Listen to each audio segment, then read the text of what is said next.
ಇದರಿಂದ ನನ್ನ ಫೇಸ್ ಈ ಥರ ಆಗುತ್ತೆ ಅಂತ ನಾನು ಅನ್ಕೊಂಡೇ ಇರಲಿಲ್ಲ.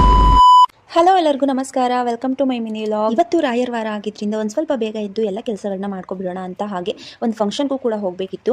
ಹಾಗಾಗಿ ಸ್ವಲ್ಪ ಬೇಗನೆ ಕ್ವಿಕ್ ಆಗಿ ಕೆಲಸ ಮಾಡ್ಕೊಳ್ತಾ ಇದ್ದೆ.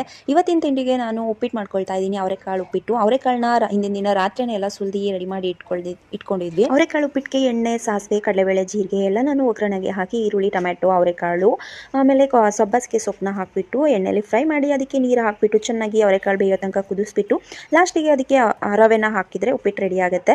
ಇದ್ರ ಫುಲ್ ವಿಡಿಯೋ ಬೇಕು ಅಂದ್ರೆ ನನ್ನ ಪ್ರೊಫೈಲಲ್ಲಿ ಫುಲ್ ವಿಡಿಯೋ ಅಪ್ಲೋಡ್ ಮಾಡಿದ್ದೀನಿ, ಹೋಗಿ ಒನ್ಸ್ ಚೆಕ್ ಮಾಡಿ. ಹಾಗೆ ನಾನು ಹೇರ್ಗೆ ಆಯಿಲ್ ಅಪ್ಲೈ ಮಾಡಬೇಕಿತ್ತು, ಸೊ ಹಾಗೆ ಡೈರೆಕ್ಟ್ ಆಗಿ ಅಪ್ಲೈ ಮಾಡೋ ಬದಲು ಅದಕ್ಕೆ ನಾನು ಒಂದಿಷ್ಟು ಇಂಗ್ರೀಡಿಯೆಂಟ್ಸ್ನ ಆ್ಯಡ್ ಮಾಡ್ಕೊಂಡಿದ್ದೀನಿ. ಏನಂದ್ರೆ ದಾಸವಾಳ, ಚಕ್ಕೆ, ಲವಂಗ, ಒಂದು ಸ್ವಲ್ಪ ಈರುಳ್ಳಿ ಮತ್ತೆ ಕರಿಬೇವಿನ ಸೊಪ್ಪನ್ನ ಹಾಕೊಂಡಿದ್ದೀನಿ. ನೀವು ಬೇಕಾದ್ರೆ ಇನ್ನು ಎಕ್ಸ್ಟ್ರಾ ಇಂಗ್ರೀಡಿಯೆಂಟ್ಸ್ನ ಆ್ಯಡ್ ಮಾಡ್ಕೋಬಹುದು. ಅದರೊಟ್ಟಿಗೆ ನೀವು ನೀಮ್ ಪೌಡರ್ ಬರುತ್ತಲ್ವಾ, ಬೆಟ್ಟದ ನೆಲ್ಲಿಕಾಯಿ ಪುಡಿ ಅಥವಾ ಬೆಟ್ಟದ ನೆಲ್ಲಿಕಾಯಿ ಹಸಿದನ್ನೇ ಕೂಡ ತುರ್ದ್ಬಿಟ್ಟು ಅದ್ರೊಟ್ಟಿಗೆ ಹಾಕ್ಬೋದು. ನಾನಿವಾಗ ಹೇರ್ಗೆ ಆಯಿಲ್ನ ಅಪ್ಲೈ ಮಾಡಿ 1 to 2 hours ಬಿಡ್ತೀನಿ ಅಷ್ಟೇ. ಇವಾಗ ನಾನು ಕಡಲೆ ಹಿಟ್ಟಿಗೆ ಮೊಸರು ಹಾಕೊಂಡು ಒಂದು ಸ್ವಲ್ಪ ಸ್ಕಿನ್ ಕೇರ್ ಮಾಡ್ಕೊಳ್ಳೋಣ ಅಂತ ಫೇಸ್ಗೆ ಅಪ್ಲೈ ಮಾಡ್ಕೊಳ್ತಾ ಇದ್ದೀನಿ ಫೇಸ್ ಮಾಸ್ಕ್ನ.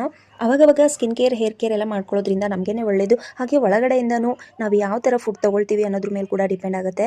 ಒಳ್ಳೆ ಫುಡ್ ತೊಗೋಬೇಕು, ಹಾಗೆ ಸ್ಕಿನ್ ಕೇರ್, ಹೇರ್ ಕೇರ್ ಎಲ್ಲ ಚೆನ್ನಾಗಿ ಮಾಡ್ತಾ ಇರಬೇಕು. ಇದರಲ್ಲಿ ನಾನು ಸ್ವಲ್ಪ ಲೇಜಿ ಅಂತಾನೆ ಹೇಳ್ಬೋದು. ಓಕೆ, ಈ ವಿಡಿಯೋ ಇಷ್ಟವಾಗಿದ್ರೆ ಲೈಕ್ ಮಾಡಿ, ಶೇರ್ ಮಾಡಿ. ಇದೇ ಥರ ವಿಡಿಯೋಗಾಗಿ ನನ್ನ ಪ್ರೊಫೈಲ್ನ ಫಾಲೋ ಮಾಡಿ. ಓಕೆ, ಬಾ.